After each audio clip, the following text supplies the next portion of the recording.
अस्सलाम वालेकुम। Hello guys, welcome to Rani's garden. देखिए, आज बात करते हैं अपने बहुत ही हार्डी, बहुत ही खूबसूरत प्लांट, क्या बोलते हैं इसको, स्थल कमल। तो इसको स्थल कमल के नाम से जाना जाता है और चाइनीज़ हिबिस्कस के नाम से भी जाना जाता है। ये देखिए, तो इसमें जो है ये सिंगल डबल पेटल में आता है। तो मेरे पास डबल पेटल का था। डबल पेटल में इतने बड़े बड़े खूब घने घने से फ्लावर्स आते हैं और फ्लावर इसका साइज़ बड़ा होता है, इसका भी इतना बड़ा साइज़ होता है।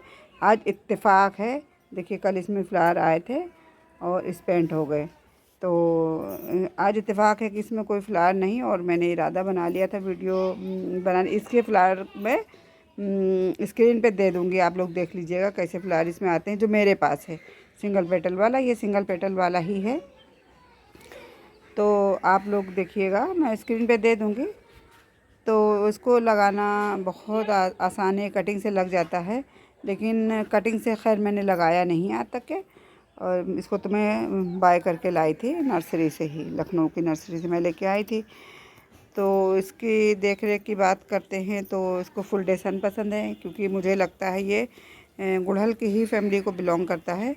तो इसको जो है फुल डे सन चाहिए। और ये प्लांट जो है हैवी फीडर होते हैं, तो इनको खाद चाहिए। क्योंकि ये फ्लावरिंग करते हैं, तो फ्लावरिंग करने के लिए इन्हें खाद तो चाहिए। तो 2 बार इनको खाद दे दी जाए, 2 बार साल में। तो इस तरह से दे दीजिए कि सितंबर का मौसम है, देखिए सीज़न चल रहा बहुत अच्छा बारिशों का। तो सितंबर का महीना चल रहा, मौसम नहीं चल रहा है सितंबर का। तो इस महीने में आप दे दीजिए खाद, और प्लस फरवरी में।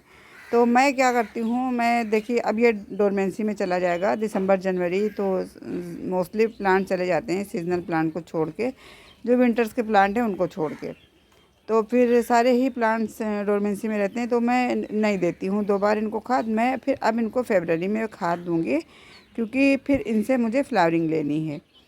तो अभी मैं इनको टच नहीं करूँगी, कुछ नहीं बोलूँगी। और इनकी बड़ी बड़ी सी कलियाँ होती हैं, तो बड़ी कलियाँ इस वजह से होती हैं क्योंकि इनमें फ्लावर्स भी बड़े बड़े होते हैं। इसमें हॉट पिंक कलर का जो है फ्लावर्स आता है। और देखिए इनकी लीव्स ही कितनी खूबसूरत हैं, भले ही इनमें कोई भी फ्लावरिंग नहीं है। आज कोई फ्लावरिंग नहीं, फ्लावरिंग रोज़ हो रही आज नहीं है, लेकिन इनकी लीव ही देखिए कितनी खूबसूरत हो रही हैं। तो इस तरह से ये जैसा कि बताया। तो फिर हैवी फीडर का मतलब ये है कि इनको खाद ज़्यादा चाहिए। तो मैं लिक्विड फर्टिलाइज़र बनाती रहती हूँ, कभी फलों के छिलकों से, कभी सब्जियों के छिलकों से, और कभी कभी मिक्स करके। और कभी मैं बनाती हूँ कंडे पानी में जो है डिप करके रख देती हूँ 2 दिन के लिए, फिर उसमें जस्ट डबल पानी मिला के वो पानी दे देती हूँ।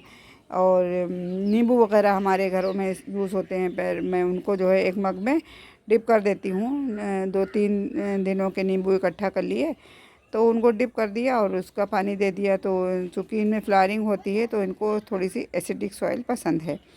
तो इस तरह से मैं करती हूँ। और अच्छी फ्लावरिंग लेनी है तो आप इनमें विनेगर जो है, 2 ढक्कन विनेगर जो है, आप वाइट और ब्लैक कोई भी ले लीजिए। तो उस विनेगर को आप 1 मग पानी में, 1 से 2 मग पानी में आप जो है डिज़ोल्व कर लीजिए, और उस पानी को इसमें दे दीजिए। तो इस तरह से ये हो गई इनकी खाद की बात। और जो मैं मिट्टी बनाती हूँ, तो मैं मिट्टी तो देखिए वही बनाती हूँ, एक हिस्सा सैंड, एक हिस्सा गोबर खाद, और एक हिस्सा अपने गार्डन की जो सॉइल होती है, मिट्टी होती है, वो लेती हूँ। तो हमारी मिट्टी जो होती है प्लांट्स के लिए वो रेडी ही रहती है। तो मैं अलग से बार बार कोई मिट्टी नहीं बनाती हूँ। आप लोग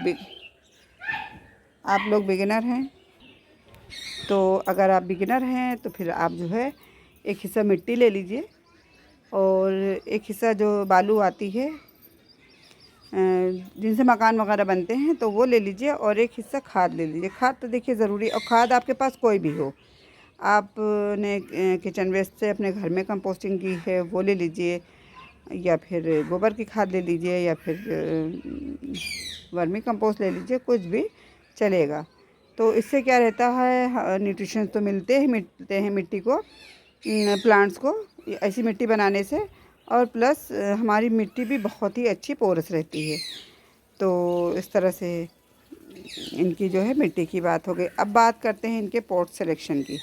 तो देखिए आप लोग जो भी हैं, देखिए जो गार्डनर हैं जिनको क्या कहते हैं एक्सपीरियंस है, तो उनको तो पता है कि हमको पॉट सिलेक्शन कैसा करना है।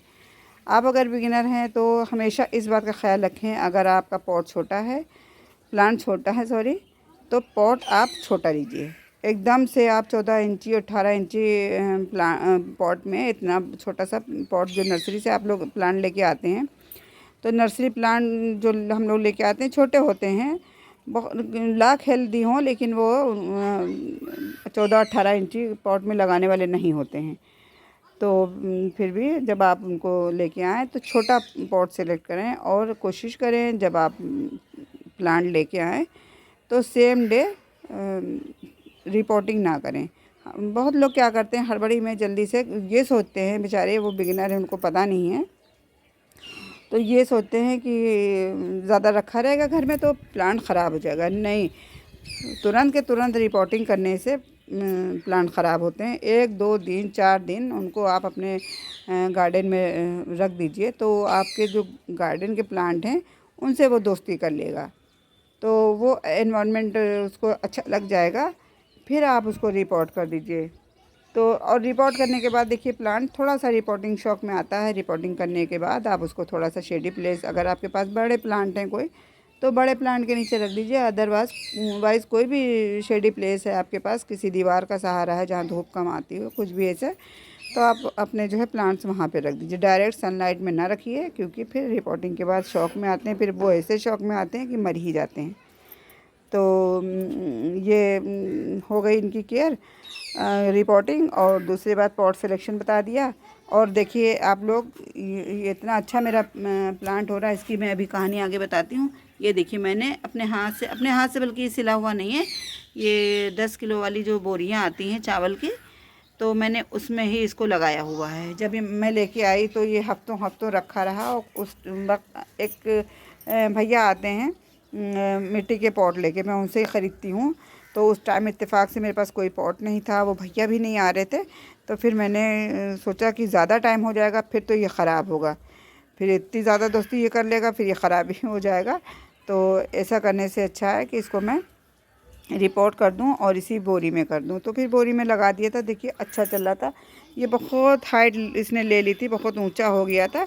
और इसमें फिर क्या हुआ, ऐसा सूखा, ये इतना सूख गया, ऐसा लगता था जैसे पुरानी लकड़ी हो जाती है उसमें से बेसन सा झड़ने लगता है। ये देखिए आप, ये देखिए आपने आवाज़ सुनी होगी, ये यहाँ तक के एकदम सूख चला है। और इसमें देखिए इसकी लकड़ी एकदम रेशे रेशे वाली। देखिए इसको मैं सीज़र से कट करूँगी, और लेकिन यहाँ पे ज़िंदगी दिख रही। देखिए मैं दिखाती हूँ, ये देखिए यहाँ से नए नए शूट दिख रहे हैं, ये देखिए। तो और नीचे से नए नए जो है, पता नहीं दिखा, ये देखिए पत्ता आ गया बीच में, ये नीचे से इसके अंकुर फूटते रहते हैं और नीचे से ये बुशी होता रहता है इस तरह से। तो और अच्छा अगर बात करते हैं इसमें पेस्ट वगैरह के अटैक के, तो बेहद अटैक होता है इस पर। ख़ास ध्यान रखना है, नीम ऑयल का स्प्रे टाइम टू टाइम इस पर करते रहें, वरना जैसा कि मैंने बताया कि ये हिबिस्कस की ही फैमिली का मुझे लगता है, जबकि चूँकि इसको कहते भी हैं चाइनीज़ हिबिस्कस, और इसमें फ्लावरिंग भी कमोबेश वैसे ही होती है, इसका नेचर भी वैसे ही है, देख रेख भी वैसे ही है। तो इसमें मिलीबग का अटैक होता है। और देखिए आज मैंने इस प्लांट को निकाल के झुंड से बाहर रखा है, और यहाँ पे देखिए मिलीबग। अभी मैं इस पर अभी हाथ में वीडियो शूट करने के फ़ौरन बाद इस पर मैं स्प्रे करूँगी, और अगर मिलीबग होंगे तो चींटियाँ होना तो लाजमी है, चींटियाँ हो गई हैं।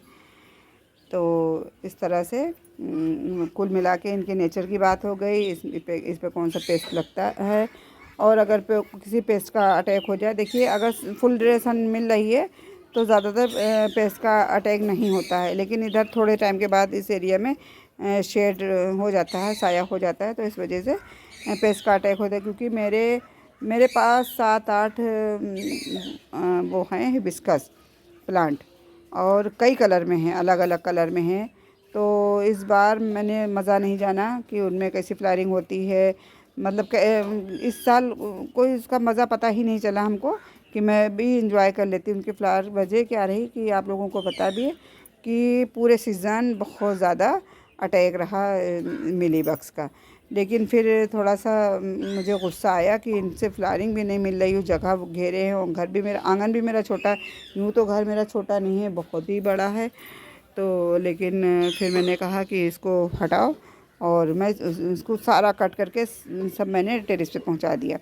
अब उस पे देखिए हमारी टेरेस पे इधर से भी कोई शेड नहीं है और धूप की वजह से फिर से दोबारा से मिलीबग नहीं पनपा, उस पर पनप ही नहीं पाया। तो इस तरह से ज़्यादा शेड में रखने से भी मिलीबग, ये मेरा अपना एक्सपीरियंस है, मैं आपको आपके साथ शेयर कर रही हूँ। तो फुल डे सन मिलती है और अच्छी बारिशें मिलती हैं तो फिर मिलीबग्स वगैरह ख़त्म हो जाते हैं। और देखिए अब सर्दियाँ आ रही हैं, सर्दियों में तो मिलीबग का कहीं पता ही नहीं रहेगा, जितनी गर्मियाँ रहती हैं उतनी ज़्यादा मिलीबग का इस पर अटैक होता है।